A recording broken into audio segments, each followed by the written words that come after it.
दोस्तों आईआरएफसी यानी Indian railway finance corporation limited की बात करें, स्टॉक में फिर तेजी का वातावरण बनने लगा है। स्टॉक ने आज फिर से 200 को क्रॉस किया है। इसके पीछे कुछ बड़ी गुड न्यूज़ है जिसको इस वीडियो के माध्यम से हम डिस्कस करने वाले हैं।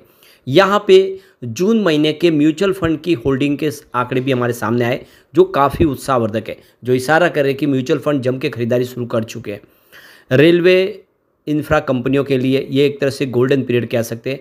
सरकार इस बजट में भी कुछ बड़े ऐलान कर सकती है जिसकी आने वाले समय में संभावना पॉजिटिव दिख रही है और ऐसे में यह स्टॉक कमाल कर सकता है क्योंकि अब क्वार्टर वन भी आने वाला है।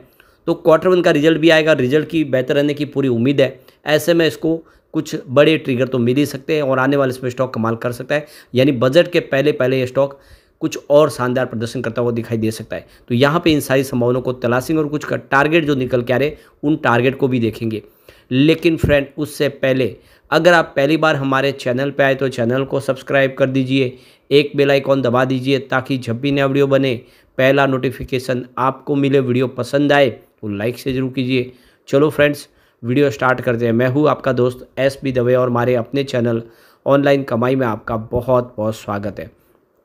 तो सबसे पहले आईआरएफसी के कारोबार की बात कर ले तो स्टॉक की शुरुआत पॉजिटिव हुई आज 197 पर, क्लोजिंग कल की 195 के आसपास थी। इंट्राडे में 193 का लो बना। इसका मतलब यह है कि इंट्राडे में स्टॉक गिरावट की चपेट में गया, लेकिन निचले लेवल से काफ़ी अच्छी खरीदारी लौट के आई। इसने 205 का हाई बना दिया, यानी फिर से 200 को आज क्रॉस किया। इस समय 199 के आसपास स्टॉक ट्रेड कर रहा है। 2.03% की तेज़ी बनी हुई है, काफ़ी अच्छी खरीदारी हुई है, वॉल्यूम ज़बरदस्त है। पिछले एक महीने पहले इसका 7 करोड़ का वॉल्यूम था, 2 करोड़ की डिलीवरी उठाई गई थी। 1 वीक पहले 16 करोड़ का वॉल्यूम होता है, सामने 5 करोड़ की डिलीवरी उठाई गई थी। कल भी 17 करोड़ का वॉल्यूम हुआ था और 5 करोड़ की डिलीवरी उठाई गई थी। लेकिन आज बाजार अभी शुरू है तो 2 बजे के पहले ही 15 करोड़ का वॉल्यूम हो चुका है, यानी वॉल्यूम बढ़ने की पूरी उम्मीद है।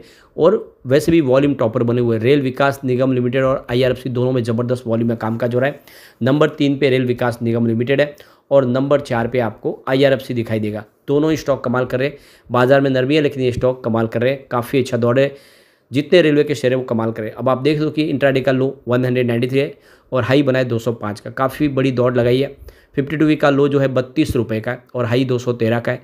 तो जो अभी रिसेंटली 213 की हाई बनाई उससे स्टॉक अभी भी 13 रुपये नीचे है, पर जल्दी लग रहा है कि ये नई हाई फिर बनाएगा।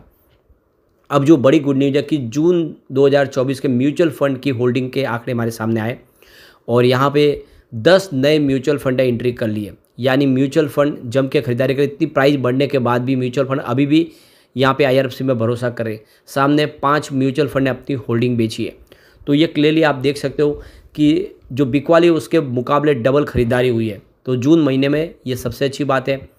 तो यहाँ पे करीब 530 स्टॉक की यहाँ पे बदलाव हुआ है जून 2024 में और ये काफ़ी अच्छी बात है। इसके अलावा जो बड़ी गुड न्यूज़ निकल के आ रही है, बजट आने वाला है। 23 जुलाई से बजट शुरू होगा तो हमारा देख सकते हो इस बजट को लेकर बिगुल के अतुल पारेख बहुत ज़्यादा बुलिश है इस समय रेलवे इंफ्रा फर्टिलाइजर स्टॉक के ऊपर और डिफेंस सेक्टर के शेयर के ऊपर, जो उनके हिसाब से आने वाले समय बेहतर प्रदर्शन कर सकते हैं। यहाँ पे अतुल पारेख का कहना है कि इस समय मार्केट जो स्पेशली ध्यान दे रहा है वो टैक्स स्लैब में कोई बदलाव होता है क्या, सबसे बड़ा टैक्स पेयर के लिए ये फ़ायदा हो सकता है, कुछ सरकार इस बार भी राहत दे। इसके अलावा आप देखें तो इक्विटी मार्केट के लिए क्या कुछ एसटीटी चार्ज में बदलाव होता है कि F&O सेगमेंट में कुछ सरकार की तरफ से राहत मिल सकती है। ये सारी इस समय संभावना देख रही है कि टैक्स जो long term short term capital gain है उसके ऊपर कुछ बदलाव होता है, ये देखना होगा। लेकिन अतुल पारेख का कहना है कि सरकार इस समय आने वाले बजट में इंफ्रास्ट्रक्चर के ऊपर पूरा फोकस रखेगी, उसके कैपेक्स में वृद्धि करेगी। तो पावर इंफ्रास्ट्रक्चर कंस्ट्रक्शन सेक्टर के ऊपर सरकार की तरफ से खास फोकस रहेगा। स्पेशली रेलवे इंफ्रा के लिए सरकार की तरफ से जो पुरानी पॉलिसी है उसको आगे बढ़ाया जा सकता है। साथ में कुछ और नए अनाउंसमेंट हो सकते हैं क्योंकि आने वाले समय बहुत सारी नई ट्रेनें शुरू करनी है और रेलवे स्टेशन है जो रीडेवलप होने जा रहे हैं। ऐसे में कैपेक्स बढ़ाने की ज़रूरत है। ऑलरेडी इंतरिम बजट भी काफ़ी बड़ा रखा गया था जिसका इस्तेमाल इस बार होने जा रहा है। तो देख सकते हो कि बहुत ज़्यादा मार्केट एक्सपर्ट बुलिश है इस समय और उनके हिसाब से आने वाले समय एक अच्छी तेज़ी यहाँ पे इन स्टॉक के अंदर भी देखने को मिल सकती है। दूसरी तरफ अगर हम देखें तो एंजल वन की तरफ से ओशो कृष्णन के हिसाब से देखें तो आईआरएफसी के स्टॉक ने काफ़ी बेहतर प्रदर्शन किया है और पिछले दिनों ज़बरदस्त रॉकेट की गति से दौड़ा है। फिलहाल अगर आप देखें तो इसकी जो टेक्निकल लेवल पे इसकी जो ट्रेडिंग रेंज बन रही है 190 से 180 के आसपास है और यहाँ पे देख सकते हो कि एक जो सपोर्ट जोन बन रहा है वो इसका 175 से 170 के आसपास है। इस सपोर्ट के साथ आप अगर खरीदारी करेंगे तो आपको 210 से 212 के टारगेट देखने को मिल सकते हैं। यह देख सकते हो ओशो कृष्णन के हिसाब से 212 तक ज़्यादा वो दिखाई दे सकता है। फिलहाल stock 5 day, 10 day, 20 day, 30 day, 50 day, 100 day, 150 day और 200 डे मूविंग एवरेज से ऊपर ट्रेड कर रहा है। स्टॉक बिल्कुल तेज़ी से दौड़ रहा है। तो फिलहाल स्टॉक ओवरबॉट जोन में है। फिलहाल कंपनी का अगर प्राइस टू अर्निंग रेशियो है, देखें इक्विटी रेशियो यानी पी रेशियो, तो अगर आप देखें तो वो 41.09 के आसपास है। और प्राइस टू बुक इसका जो देखें यानी पीबी रेशियो वो वैल्यू इसकी 5.37 की है। अर्निंग पर शेयर ईपीएस देखें तो यहाँ पे 4.92 रुपीज़ है और रिटर्न ऑन इक्विटी 13.07 है। तो इससे कह सकते हैं कि सेहत काफ़ी अच्छी है। और आईआरएफसी आपको पता होगा मार्केट से फंड रेज करती है बॉन्ड्स के माध्यम से, ग्लोबल मार्केट और इंटरनेशनल मार्केट और इंडिया के डोमेस्टिक मार्केट से, और रेलवे की कंपनियों को वो फंड प्रोवाइड करती है जिसकी गारंटी सरकार लेती है।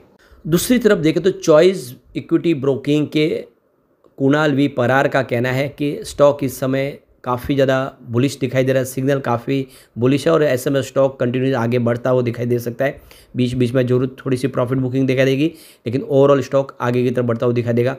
फिलहाल आप देखें तो स्टॉक 50 डे, 100 डे और 200 डे मूविंग एवरेज से ऊपर ट्रेड कर रहा है और सिग्नल इस समय बुलिश है, सेंटीमेंट काफ़ी अच्छे है। स्टॉक ने एक नया ब्रेकआउट दे दिया, ऐसे में इसकी ट्रेडिंग रेंज खुल चुकी है। तो आने वाले समय जो इसके टारगेट होंगे वो इसकी जो रेंज 217 से 243 तक जाते हुए दिखाई देगी। यानी परार के हिसाब से देखो तो स्टॉक आपको 250 के आसपास जाता हुआ दिखाई दे सकता है और इसमें आपको एक स्टॉप लॉस मेंटेन करना है 181 का।